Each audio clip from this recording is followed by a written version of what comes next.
todos tenemos defectos egoicos que tienen que ver con nuestro lado oscuro y también cualidades esenciales que tienen que ver con nuestro lado luminoso.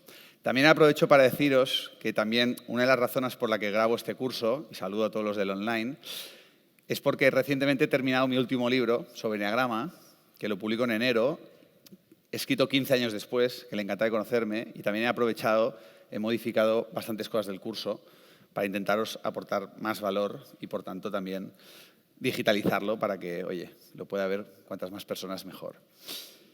Bueno, dicho esto, ¿cuáles son nuestros defectos? Defectos que vienen de serie, que no nos hemos de tomar como algo personal. Defectos que son un déficit de cualidades en potencia. En nuestra sociedad, ¿qué pasa? La gente pues lleva la máscara, intenta disimular, intenta tapar sus defectos, les da vergüenza que nadie me los conozca, me pongo a la defensiva cuando alguien me los señala, niego mis defectos. Y por tanto, estoy castrando la posibilidad de convertirlos en cualidades en potencia. Entonces, el primer paso del autoconocimiento es simplemente rendirnos a nuestro lado oscuro, poner nuestras sombras sobre la mesa, aceptar todos los defectos que vayamos descubriendo, defectos que nos meten en líos, que generan conflictos, sufrimiento con nosotros mismos, con los demás, con la vida.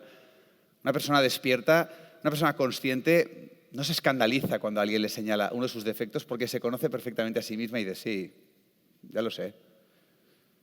Simplemente está trabajando en ello, está siendo consciente de ello, para que ese defecto, en la medida en que está más conectado con el ser, se manifieste en forma de cualidad, ¿no?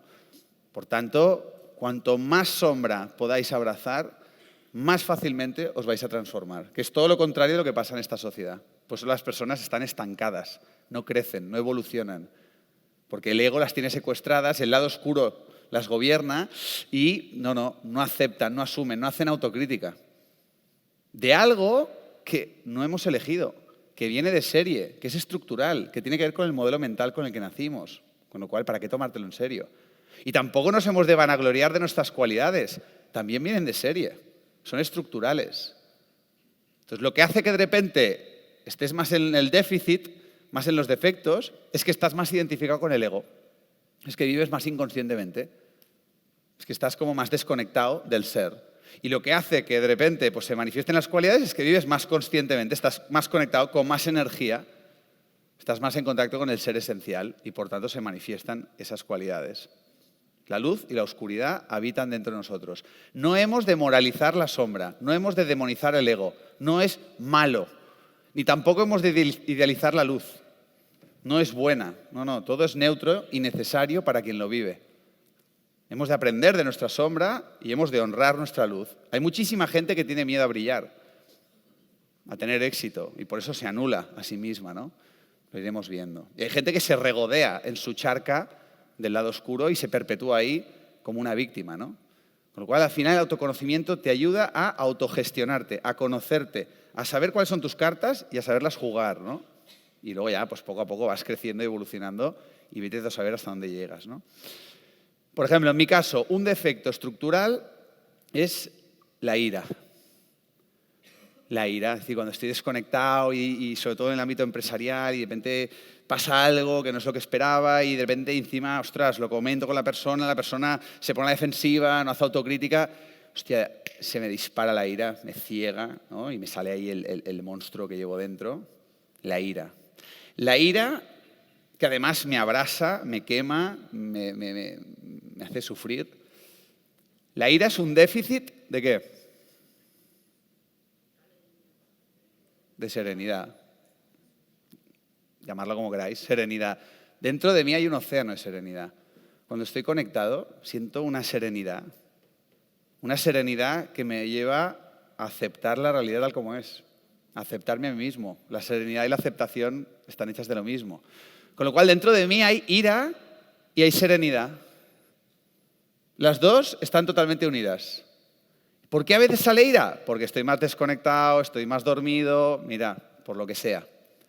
¿Por qué en ocasiones frente al mismo hecho puedo lidiarlo con serenidad? Porque estoy más conectado, que estoy más despierto. No es la realidad. Es como tú estás por dentro. Cuanto más te conoces y mejor te gestionas, pues habitualmente estás más en contacto con tu parte luminosa.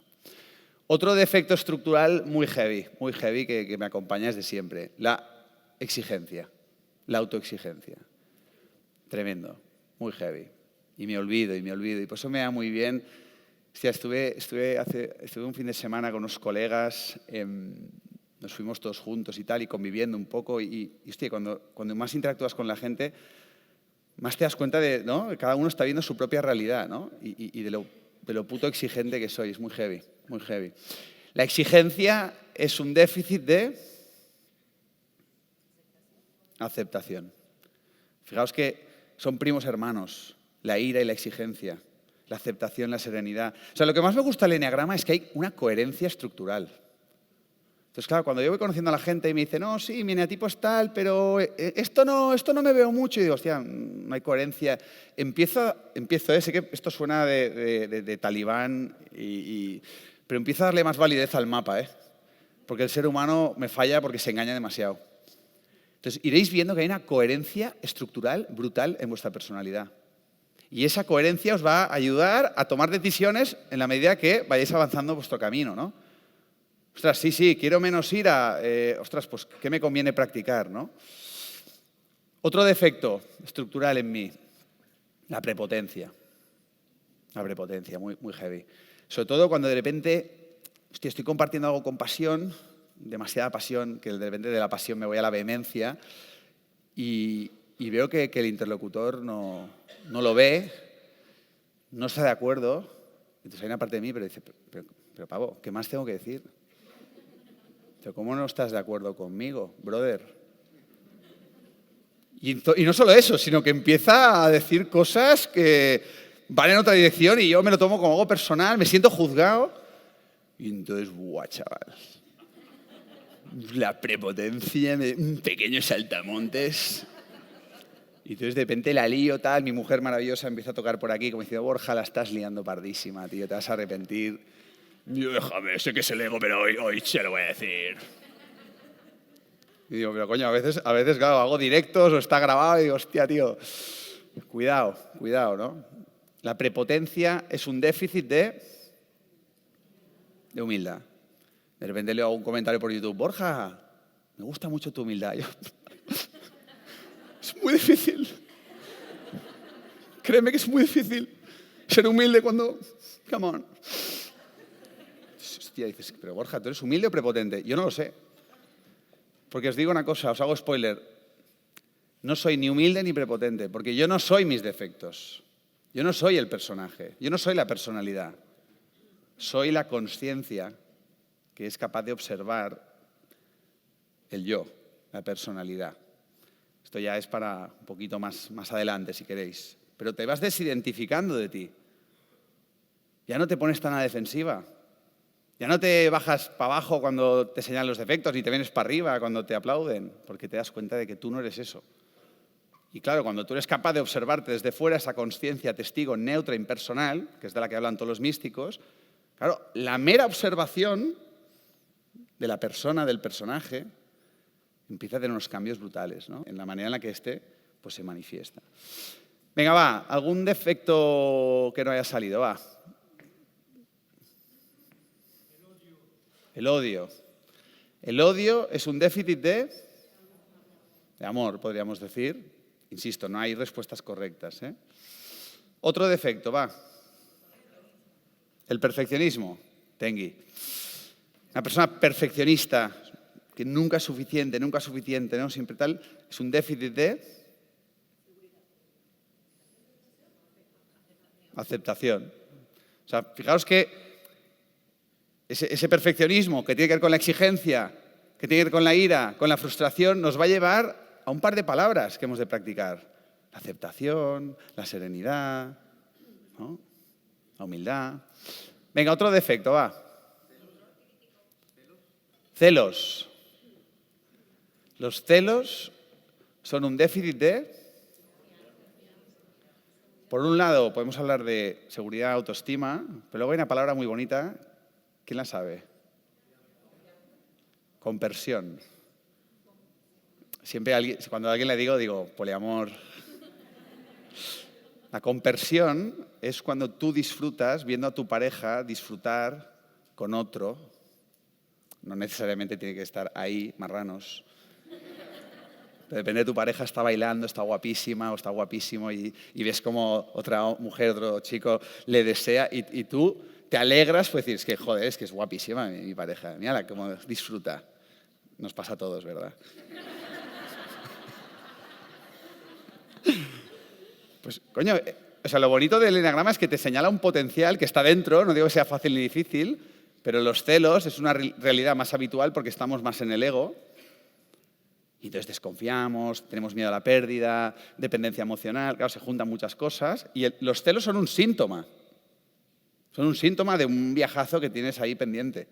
Y de repente, cuando más autoestima, seguridad, amor propio, de repente te sorprendes con la compersión. La compersión nos pasa a todos con nuestros hijos. Cuando ves a tu hijo contento, alegre, ¡fua! Y tú, esa alegría es tuya también. De hecho, hay momentos donde ya casi empiezas a vivir a través de ellos porque lo llevas a este sitio y a conocer, y a ti eso te da igual, pero ves que eso es maravilloso para ellos y sientes compersión. Y ese es un planazo para ti, porque su disfrute, su alegría, su felicidad la haces tuya. Con los hijos nos es más fácil la conversión, con la pareja pues hay una dificultad mayor. Bueno, pues quiero que le dediquéis un minuto a pensar cuáles son vuestros principales defectos. Por lo menos escribir 5. Tenéis más de 100 cada uno, pero vamos a empezar con 5. Y no vale copiar, por favor, importantísimo. Cada uno con su mierda personal.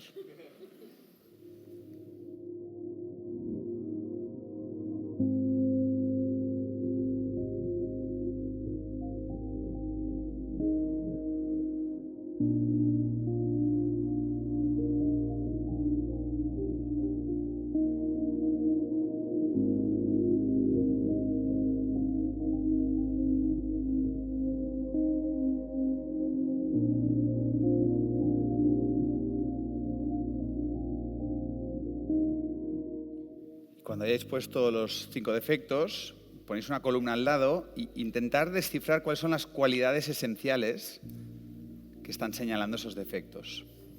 A ver si las sacáis.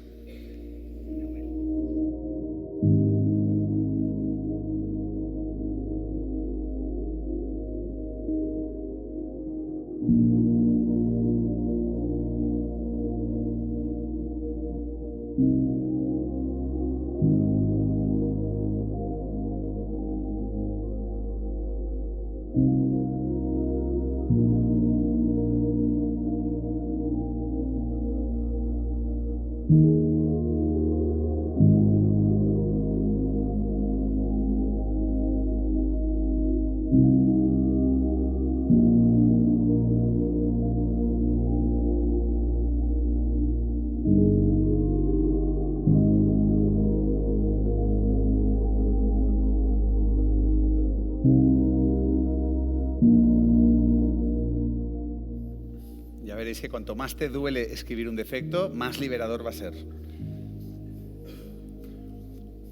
Y el tema de las cualidades es una cuestión de ir adquiriendo un vocabulario emocional. Cuanto mayor sea nuestro vocabulario emocional, mayor podrá ser nuestra comprensión sobre nosotros.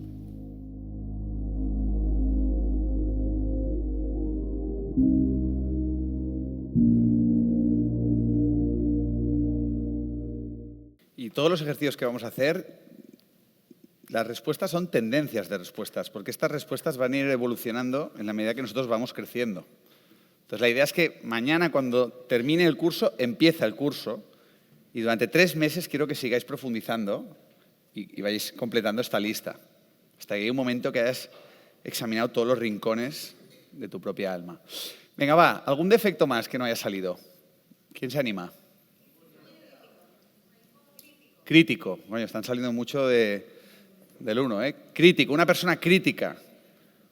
También juez, ¿no? Una persona que critica, que juzga, es un déficit de aceptación, de respeto. Todo nos va a llevar a lo mismo. ¿Qué más? Hiperactividad. La hiperactividad, arquetípicamente, ¿no? Conocéis el concepto arquetípico, es del 7. No quiere decir que solamente sean hiperactivos los 7. También serán hiperactivos los que estén, por el símbolo, conectados con el 7.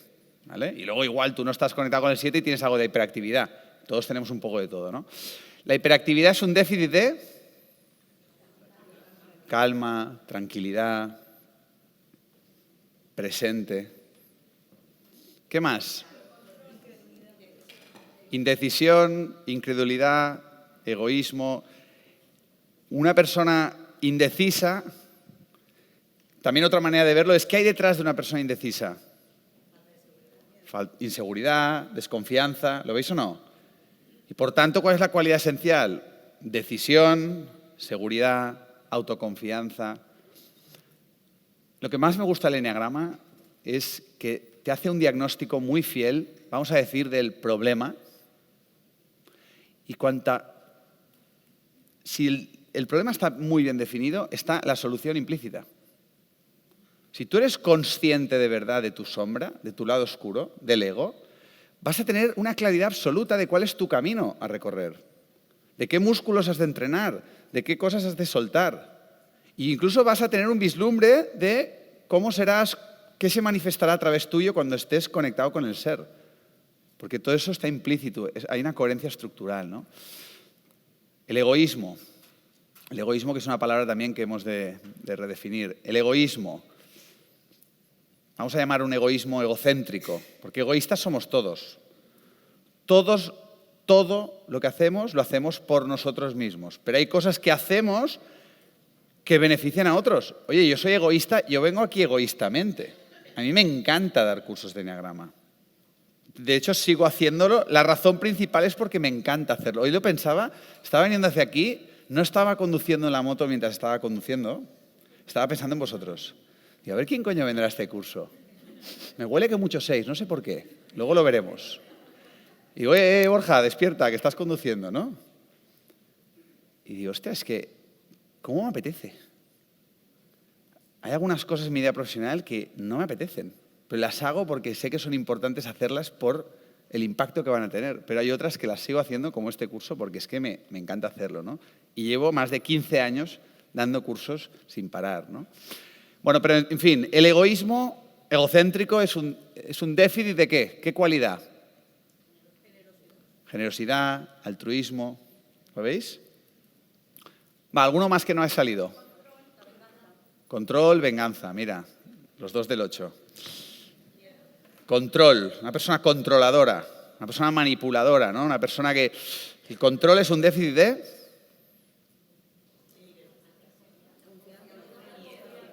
Sí, puede haber confianza, puede haber libertad, fluidez, ¿no? Ríndete, fluye, ríndete a la vida. Madre mía, para el 8 eso es tremendo. Afán de venganza. ¿Quién lo ha dicho? ¿Te está gustando el curso? Una levantó la mano un día y dice, psicópata.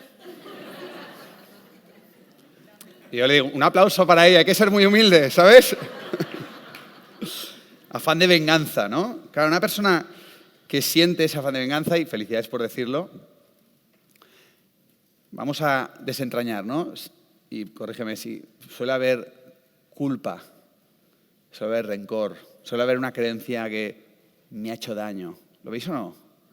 Todo esto son deducciones absolutamente naturales y coherentes con unas pequeñas palabras que no definen quién eres, pero sí describen ese personaje, ese mecanismo de defensa, el ego, ¿no? Bueno, pues, ¿cuál sería la cualidad en potencia? El perdón. El perdón neutraliza la culpa y te libera del afán de venganza, que es totalmente autodestructivo y que te entra en un círculo vicioso donde no gana nadie.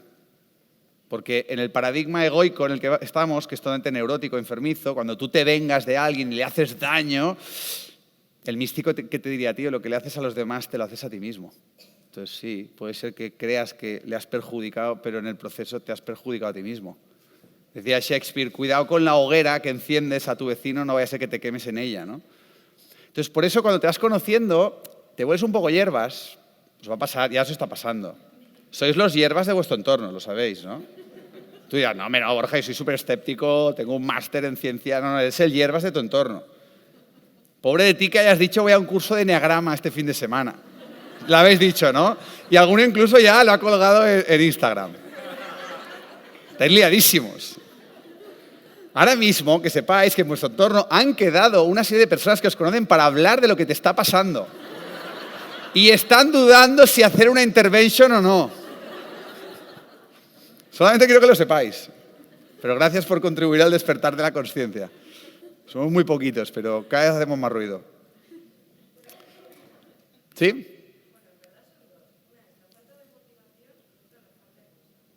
Falta de motivación y falta de constancia, ¿no? Que lleva muchas veces pues, a la pereza, a la indolencia, a la procrastinación, ¿no? Pues ahí esto es un déficit de, bueno, cuando lo pones así, pues claro, de automotivación, de constancia, de energía. A veces es una cuestión de energía.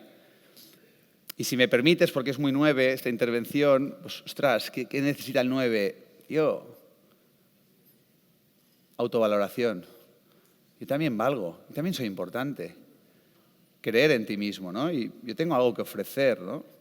Entonces ya os digo, todo esto lo vamos a ir viendo en el curso. Pero bueno, ¿lo veis un poco cómo funciona? Al final, el ego, si nos ponemos muy mundanos, es un conjunto estructural de creencias, de defectos, de resultados insatisfactorios, de emociones intensas, con lo que estamos identificados y creemos que somos eso, nuestra personalidad. Por eso, frente a la realidad, tendemos a reaccionar mecánicamente, como esclavos, y a generarnos a nosotros mismos una serie de emociones en nuestro interior, que se van cronificando, solidificando. Y llega un momento en que los sabios hablan de un encarcelamiento psicológico. El enneagrama que te dice, venga, vamos a ser conscientes de este encarcelamiento, vamos a ser conscientes de esta sombra, de este lado oscuro, de estas heridas, de estos traumas, y eso lo veremos cuando hablemos del ego, este yo ilusorio con el que estamos identificados, que nos creemos que somos eso, y luego te habla de un camino de transformación personal en base a tu eneatipo principal para irte liberando de toda esta maraña de mentiras y de limitaciones y reconectar con tu verdadera esencia, con tu verdadera identidad, que por ponerle un nombre es el ser, la esencia.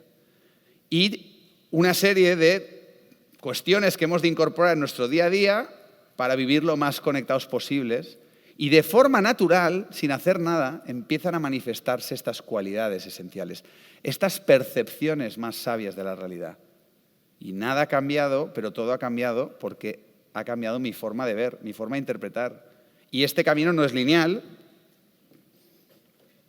Llevo 20 años caminando ya y de repente, venga, vuelves a tropezar, te vuelves a perturbar, sale el ego otra vez. Pero todo lo que tú has ido avanzando en consciencia, eso no lo pierdes. Y cada vez, pues donde antes te enganchabas, te quedabas enganchado 2 semanas y montabas un cirio de cojones, pues ahora igual un día te dura 1 minuto. Donde antes te quedabas enganchado con un pensamiento obsesivo, perturbador, que era imposible salir de ahí, ostras, ahora pues igual a la media hora ya le has dado la vuelta, ¿no? Entonces, que nadie os venda la moto. Vais a seguir sufriendo el resto de vuestra vida. ¿Sí? ¿Estáis en paz con eso o no? Sí. Pero lo que va a cambiar es la forma en la que tú te relacionas con ese sufrimiento, la intensidad de esa perturbación, la duración de esa perturbación, lo que tú haces con ese sufrimiento. ¿En quién te vas convirtiendo gracias a ese sufrimiento? La frecuencia con la que ese sufrimiento viene otra vez a visitarte. ¿Lo veis o no? Y evidentemente, hombre, menos mi experiencia es que cada vez sufres menos y cada vez estás mucho mejor y cada vez tienes más motivos para sentirte agradecido y van pasando cosas y evidentemente por eso hacemos esto. Pero no os engañéis, esto no va de... La iluminación no va de... ya está. No os riáis mucho que me estáis alterando.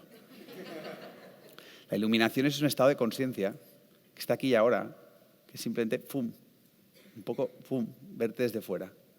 Y mira, Borja, qué bien se lo está pasando. Hostia, Hoy está descentradete. ¿Lo veis o no? En cambio, estamos aquí. Yo me lo estoy pasando muy bien. Yo estoy sufriendo, tú eres la causa de mi sufrimiento. Entonces, hostia, vivir desde aquí es un infierno, pero en la medida en que poco a poco esto va emergiendo, pues todo se hace mucho más llevadero. Y eso lo cambia todo, ¿eh? Y de repente, hostia, es que de repente vuelves a perturbarte, vas a sufrir, pero es que incluso, hostia, a ver qué me quiere decir esta perturbación. Hostia, este sufrimiento es útil, es provechoso. El sufrimiento es una herramienta maravillosa para crecer y evolucionar. O sea, ya no estás peleado con el sufrimiento, ya no tienes miedo al sufrimiento. Ya no parcheas el sufrimiento, no. Lo entiendes, tienes una relación sana con el sufrimiento. Entonces cambia por completo todo. Y de repente tienes un momentazo de conexión profunda, de felicidad absoluta, y lloras, tal, y simplemente lo disfrutas porque sabes que tal como ha venido se va a ir, pero no te aferras a él. No te enganchas. ¿No? Luego no dices, quiero volver ahí y te obsesionas. No, simplemente cada vez vas fluyendo más con lo que hay, ¿no? Pero bueno, no me quiero poner muy hierbas, que acabamos de empezar. Ya lo iré haciendo.